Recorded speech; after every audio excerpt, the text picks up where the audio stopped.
നമസ്കാരം. മലയാളി വാർത്തയിലേക്ക് സ്വാഗതം. ഇന്ന് രാവിലെ തന്നെ പുറത്തുവരുന്ന ഒരു വാർത്ത, രാജ്യസഭാ എംപിയും ഇന്ത്യൻ ഒളിമ്പിക്സ് അസോസിയേഷൻ പ്രസിഡന്റുമായ ഡോക്ടർ പി.ടി. ഉഷയുടെ ഭർത്താവ് പൊന്നാനി സ്വദേശി വെങ്ങാലിൽ ശ്രീനിവാസൻ അന്തരിച്ചു.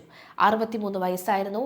വെള്ളിയാഴ്ച പുലർച്ചെ 12:30 തീക്കോട് പെരുമാൾപുരത്തെ വീട്ടിൽ കുഴഞ്ഞു വീഴുകയായിരുന്നു. ഉടൻ പെരുമാൾപുരത്തെ സ്വകാര്യ ആശുപത്രിയിൽ എത്തിച്ചുവെങ്കിലും മരണം സംഭവിക്കുകയായിരുന്നു. CISF-ൽ ഇൻസ്പെക്ടറായിരുന്നു ശ്രീനിവാസൻ. സംഭവ സമയത്ത് പി.ടി. ഉഷ വീട്ടിൽ ഉണ്ടായിരുന്നില്ല. പി.ടി. ഉഷ പാർലമെന്റ് സമ്മേളനത്തിൽ പങ്കെടുക്കാനായി ഡൽഹിയിലാണ് ഉള്ളത്. വിവരമറിഞ്ഞ MP നാട്ടിലേക്ക് തിരിച്ചിട്ടുണ്ട്.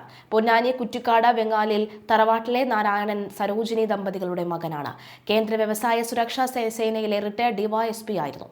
1991-ലായിരുന്നു അകന്ന ബന്ധുവായിരുന്ന പി.ടി. ഉഷയുമായുള്ള വിവാഹം. മകൻ ഡോക്ടർ ഉജ്വൽ വിഘ്നേശൻ സംസ്കാര സമയം നിശ്ചയിച്ചിട്ടില്ല. എന്തായാലും ഇതൊരു പെട്ടെന്നുള്ള വിയോഗമായിരുന്നു. അദ്ദേഹത്തിന് മറ്റ് ആരോഗ്യ പ്രശ്നങ്ങളൊന്നും തന്നെ ഉണ്ടായിരുന്നില്ല. അദ്ദേഹം ആരോഗ്യപരമായി വളരെ ഹെൽത്തി ആയിരുന്നു എന്ന് വിശ്വസിച്ചിരുന്ന ഒരാളാണ്. പക്ഷേ അദ്ദേഹത്തിന് പെട്ടെന്നാണ് ഇത്തരത്തിലുള്ള സംഭവം ഉണ്ടായിരിക്കുന്നത്. MP അറിഞ്ഞപാടെ വേദനയോടുകൂടി ഇരിക്കുകയായിരുന്നു. എന്തായാലും അത് ഉടൻ തന്നെ നാട്ടിലേക്ക് തിരിച്ചിട്ടുണ്ട്. അനവധി രാഷ്ട്രീയ കാര്യങ്ങളിലും അതുപോലെ തന്നെ രാജ്യത്തിന് വേണ്ടി ഒരുപാട് കായിക വേദിയിലൊക്കെ തന്നെ ഒരുപാട് സംഭാവനകൾ അദ്ദേഹം നൽകിയിട്ടുണ്ട്. ഏതായാലും അദ്ദേഹത്തിൻ്റെ വിയോഗത്തിൽ നാട് ഒന്നടങ്കം ആദരാഞ്ജലികൾ അർപ്പിക്കുകയാണ്.